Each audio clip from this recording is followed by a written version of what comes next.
श्री कृष्ण गोविंद हरे मुरारी, हे नाथ नारायण वासुदेव।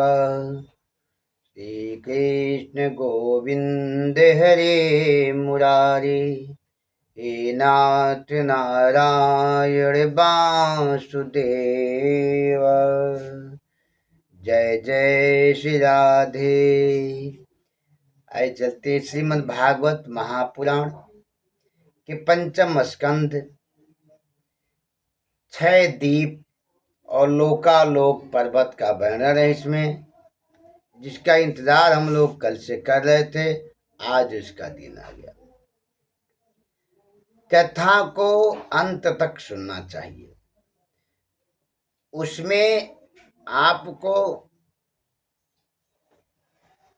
शुरू में कुछ समझ में ना आए, बीच में कुछ समझ में ना आ जाए, लेकिन अंत तक जब जाएंगे तो कथा के निचोड़ में कुछ ऐसी बिंदु, कुछ ऐसे शब्द आ जाएंगे जिसे आपके जीवन में वह बहुत बड़ा अमृत जैसा कार्य करेगा।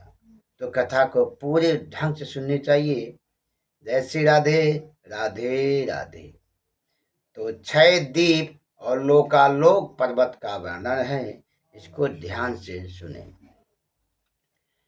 सुखदेव जी कहते, ही राजन, जम्बू द्वीप की बात पहले हम चर्चा कर चुके हैं, लेकिन पुनः मैं जम्बू द्वीप की बात करता हूँ। जिस जम्बू द्वीप की बात पहले हो चुकी है, उसी जम्बू द्वीप में भारत वर्ष है। और जम्बू द्वीप में जो सागर है वो नमक का सागर है, यानी कि समुद्र नमक का है, यानी कि वह नमकीन जैसा जल उसका दिखता है। इसी समुद्र के पास, इसी समुद्र के नगरी में, इसी जम्बू द्वीप में, इसी भरतखंड में हम सब रहते हैं। बाकी 6 द्वीप क्या है इसको हम लोग जानते हैं। जम्बू द्वीप के बाद पलक्ष द्वीप, सालमली द्वीप, कुश द्वीप, क्रौंच द्वीप और पुष्कर द्वीपों का वर्णन करते हैं। जिस प्रकार मेरू पर्वत जम्बू द्वीप से घिरा हुआ है, वैसे ही लक्ष योजन विस्तीर्ण जम्बू द्वीप उतने ही परिमाण वाले क्षीर सागर से बेष्टित है। जम्बू द्वीप के बाद पलक्ष द्वीप है। यह और उससे दुगुना है। ये जम्बू द्वीप से क्या है, बड़ा है, दुगुना। इसके चारों ओर इक्षुरस का समुद्र है। पलक्ष द्वीप में हिरण्य अग्नि रहता है और वहां के अधिपति प्रियव्रत के पुत्र इदमजीव है। उन्होंने इसको 7 खंडों में बांटकर अपने पुत्रों को दे दिया और स्वयं योग में स्थित होकर उपराम हो गए। पलक्ष द्वीप में सुवर्णमय पलक्ष यानी कि पाकड़ का वृक्ष है, सोने जैसा वृक्ष है पाकड़, और इसी से इसका नाम पलक्ष द्वीप पड़ गया। इसमें 7 जिह्वा वाले अग्नि देवता निवास करते हैं। इस द्वीप में 7 पहाड़, 7 नदियां स्थित है। इसमें 4 वर्णों के लोग निवास कर सूर्य की उपासना करते हैं। इसके बाद पलक्ष द्वीप से दुगुना 4 लाख योजन का सालमली द्वीप है। यह मदिरा के सागर से भरा है।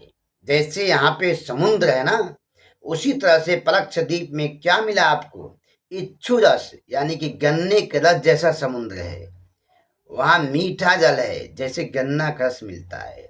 और शामली द्वीप में क्या है, मदिरा का सागर है। यहाँ सालमिमी सेमर का वृक्ष है। इस पर गरुड़ का निवास है। यही इस द्वीप के नामकरण का हेतु है। इस द्वीप के अधिपति प्रियव्रत के पुत्र यज्ञबाहु हैं। उन्होंने इस द्वीप की 7 खंडों को अपने 7 पुत्रों में विभक्त कर दिया। यहाँ 7 पहाड़, 7 नदियाँ और 4 वन हैं जो चंद्रमा की उपासना करते हैं। पृक्षद्वीप में सूर्य का उपासना और शामली द्वीप में चंद्रमा की उपासना। शामली द्वीप से दुगने परिमाण का 8 लक्ष योजन का कुश द्वीप है। इसमें भगवान का रचा हुआ कुशों का झाड़ है। वह मदिरा के सागर से दुगने परिमाण वाला घृत समुद्र से वेष्टित है। घी का वह समुद्र है कुशद्वीप। इसके अधिपति हिरण्य रेता हैं।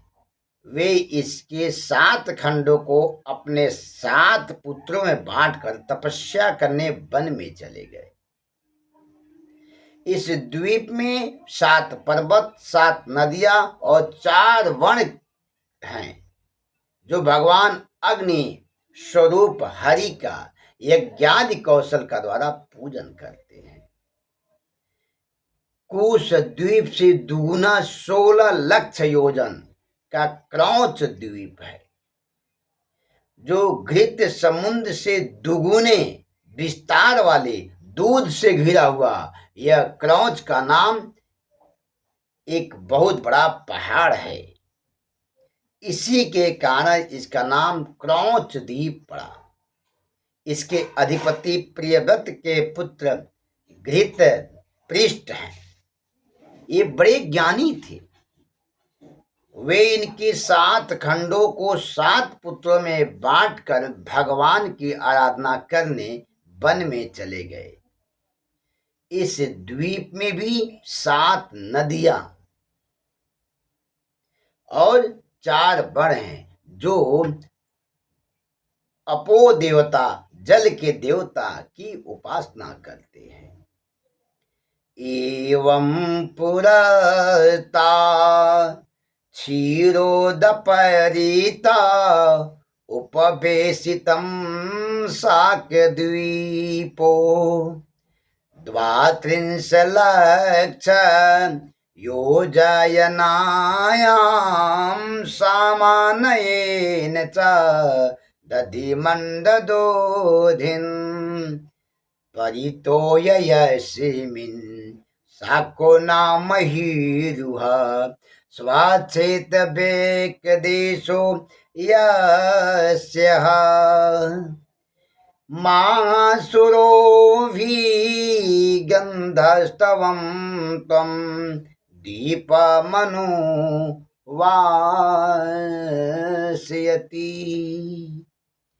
इसी प्रकार क्षीर समुद्र से आगे उसके चारों ओर 32 लाख योजन विस्तार वाला शाक द्वीप है जो अपने ही परिमाण वाले मट्ठे से घिरा हुआ है और इसमें शाक नाम का विशाल वृक्ष है। वही इस क्षेत्र के नाम का कारण है। इसकी मनोहर सुगंध के द्वारा द्वीप महकता रहता है। इसके अधिपति मेधातिथि हैं। इसके अधिपति कौन है? मेधातिथि हैं। वे इस द्वीप को 7 खंडों में बांटकर भगवान की आराधना करने चले गए। यहाँ 7 पर्वत, 7 नदियां, 4 वन हैं। ये सब वायु देवता की उपासना करते हैं। शाक द्वीप के बाद उसके दुगुना 64 लक्ष योजन का पुष्कर द्वीप है।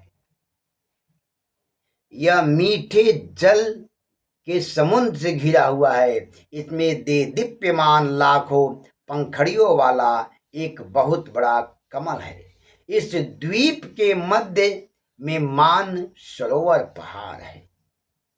यह 10,000 योजन वाला है। इसके ऊपरी भाग में सूर्य रथ का पहिया उत्तरायण दक्षिणायन के क्रम में भ्रमण करता रहता है। इस द्वीप के अधिपति प्रियव्रत पुत्र बीतिहोत्र हैं, जो अपने 2 पुत्रों रमणक और धातकी के दोनों खंडों को अधिपति बनाकर तपस्या करने वन में चले गए। यहाँ के पुरुष अद्वैत्व ब्रह्म की उपासना करते रहते हैं। शुद्धोदक समुद्र के आगे लोकालोक पर्वत है, जो सूर्य आदि के द्वारा प्रकाशित और अप्रकाशित प्रदेशों के बीच में उनका विभाग करने के लिए स्थित है। विद्वानों ने इसका परिमाण 12 करोड़ योजन बतलाया। इसकी चारों दिशाओं में ऋखभ, पुष्कर, चूर्ण, वाहन और अपराजित नाम के 4 दिग्गज हैं। सर्व अंतर्यामी परम पुरुष हरि श्री हरि अपने विवेक सेन आदि पार्षदों सहित इस पर्वत पर चारों ओर विराजते हैं। इसके आगे केवल योगेश्वर को ही ठीक ठाक गति हो सकती है, बाकी यहां कोई जा ही नहीं सकता है। 7 पहाड़, 7 नदियां, ये सब द्वीपों का जो बताया गया है वो वैसे ही स्थित है। हम लोग जम्बू द्वीप में रहते हैं, तो जम्बू द्वीप में वास्तव में जामुन का बहुत बड़ा वृक्ष था और काले मिट्टी उसके जो फल गिरा और फटा तो सब इतने रस बहे कि काली मिट्टी बन गई। और जो समुद्र बना वो खारा बना, या लवण यानी कि नमक जैसा समुद्र बना, जहां पे हम सब निवास करते हैं। उसी तरह 6 द्वीपों का वर्णन आपको बताया गया, जहाँ पे कहीं इच्छुरस मिलता है, गन्ने के जैसा समुद्र, कहीं पे मदिरा है समुद्र, कहीं घी का समुद्र है, कहीं दही का समुद्र है, कहीं मट्ठे का समुद्र है, कहीं दूध का समुद्र है। तो सब द्वीपों का अपना अपना विस्तार है, सब द्वीपों का अपना अपना व्यवस्था है, सब द्वीपों के अपने अपने पहाड़ है, सब द्वीपों का अपनी अपनी नदियां हैं और सब द्वीपों का अपना अपना पेय जल है। महत्व सबका इस संसार में है, चाहे वो छोटा हो चाहे वो बड़ा हो। हर एक व्यक्ति का महत्व है, हर एक वस्तु का महत्व है, हर एक सामग्री का महत्व है। जब उसकी आवश्यकता पड़ती है तब उसकी महत्व अपने आप पता चल देती है। इसलिए अपने आप पे, स्वयं पे गर्व करो, कभी अपने आप को कोसना नहीं चाहिए, क्योंकि परमात्मा ने आपको बहुत सोच समझ कर इस धरा पे भेजा है। अपने आप को सबसे मूल्यवान व्यक्ति समझना चाहिए, कभी भी अपने आप को नहीं कोसना चाहिए। जब भी आपको किसी प्रकार की समस्या का सामना करना पड़े, जब आपके जीवन में विभिन्न प्रकार की समस्या हो, तो सिर्फ एक ही व्यक्ति उसको हटा सकता है, परम पिता परमेश्वर। आप उस परम पिता परमेश्वर के पुत्र हैं। आपको दुख हो तो अपने पिता के पास जाओ, उनसे सारी बातें कहो, उसका कहीं न कहीं निदान है, कहीं न कहीं उसका व्यवस्था है। इसलिए परम पिता परमेश्वर के शरण में जाना चाहिए, उनसे अपनी बातें कहना चाहिए। बैठ के बातें करो, रोक कर बातें करो, जिस तरह से मन करे वैसे बातें करो, वो आपकी सारी बातें सुनते हैं। लेकिन जो भयंकर गलतियां पे गलतियां करता रहता है, वह 1000 बार शीश झुकाए परमात्मा के शरण में, उसका एक भी सुनवाई नहीं होती है, उसके वकील नहीं मिलते हैं, अदालत वह नहीं खुलता उसके लिए। बिना गलती के आपको अगर कोई दोषी ठहराता है, बिना गलती के आपको सजा मिलती है, उसके लिए परमात्मा आपके साथ खड़े हैं, न्याय परमात्मा करते हैं। कोई नहीं कर सकता है, इसलिए हर बात परमात्मा से कहो। जय श्री राधे। राधे राधे। श्री कृष्ण गोविंद हरे मुरारी, हे नाथ नारायण वासुदेव। चलिए, ये था 6 द्वीपों और लोकालोक पर्वत का वर्णन।